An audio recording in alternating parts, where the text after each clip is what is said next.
Today I am joined by researchers who invent some of the most advanced metals on the planet, designers who are modeling prototypes in the digital cloud, folks from the Pentagon who help to support their work.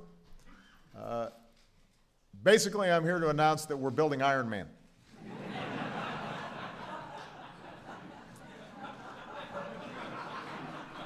I'm going to blast off in a second. This has been a secret project we've been working on for a long time. Not really. Maybe. It's classified. For months about an opportunity agenda. And let me break it down into 4 parts. Number 1, more good jobs that pay good wages. Jobs in American manufacturing, rebuilding our infrastructure, innovation, energy. Number 2, training workers with the skills they need to fill those jobs. Number 3, guaranteed access to a world-class education for every child in America. And number 4, making sure that hard work pays off. With wages you can live on and savings you can retire on and health insurance you can count on when you need it. Now, I'm looking forward to working with Congress wherever they're willing to do something on any of these priorities. And I have to say that the members of Congress who are here all care deeply about these issues. But let's face it, sometimes it's hard to get moving in Congress. We got a divided Congress at this point. And so in this year of action, wherever I can act on my own to expand opportunity for more Americans, I'm going to seize that opportunity. And that's why we're here today. Already my administration has launched 2 hubs for high-tech manufacturing. One is in Youngstown, Ohio, and it's focused on 3D printing, an entirely new way by which the manufacturing process can accelerate and supply chains get stitched together, and you integrate design and all the way through production in ways that can potentially be revolutionary. We've also focused on energy-efficient electronics in Raleigh, North Carolina. And what happens at each of these hubs is we're connecting leading businesses to research universities so they're able to ensure that America leads the world in the advanced technologies that are going to make sure that we're at the forefront when it comes to manufacturing. Go ahead and take some action to launch more of these hubs this year. And today we're announcing the next 2 advanced manufacturing hubs.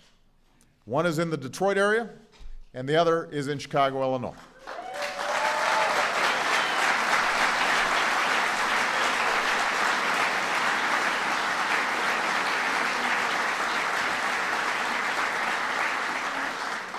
Now, let me describe a little more why this is so important. For generations of Americans, manufacturing was the ticket to a good middle-class life.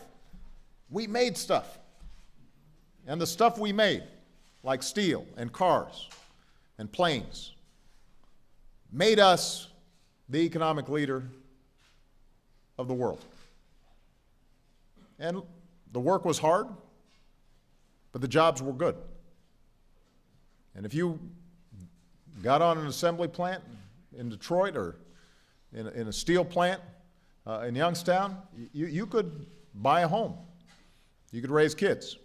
You could send them to college. You could retire with some security. And those jobs didn't just tell us how much we were worth, they told us how we were contributing to the society and how we were helping to build America and gave people a sense of dignity and purpose. If they saw a Boeing plane or one of the big 3 cars rolling off the assembly line, they said, you know what, I made that. And they were iconic. And people understood that. That's what it meant for something to be made in America.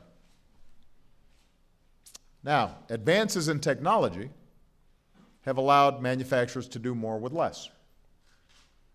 Global competition means a lot of good manufacturing jobs went overseas. There was just more competition. folks caught up to us, and they, in some cases, just copied what we were doing with lower wages. So the competition was fierce, and in the 2000s alone, we lost about 1/3 of all American manufacturing jobs, and the middle class suffered for it. Now the good news is, today our manufacturers have added more than 620,000 new manufacturing jobs over the last 4 years. That's the first sustained manufacturing growth in over 20 years. But the economy's changed. So if we want to attract more good manufacturing jobs to America, we've got to make sure we're on the cutting edge of new manufacturing techniques and technologies.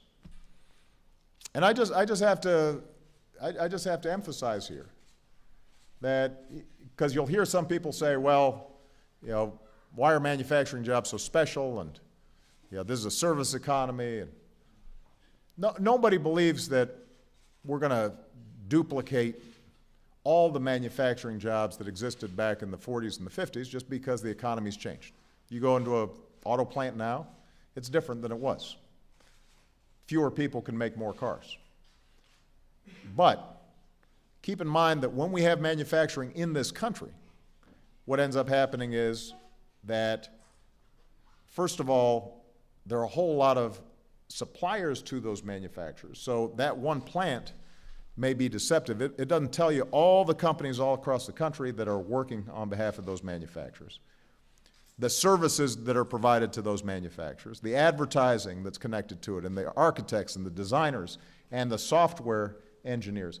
All those things may not be counted as manufacturing, but by us having those hubs of manufacturing, it has a ripple effect throughout the economy.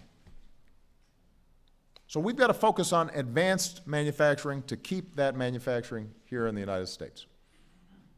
That's what's going to help get the next Stark Industries off the ground. So today, by the way, my Commerce Secretary, Penny Pritzker, is not here because she's in Silicon Valley, meeting with business leaders and talking about how together we can work to spur economic growth.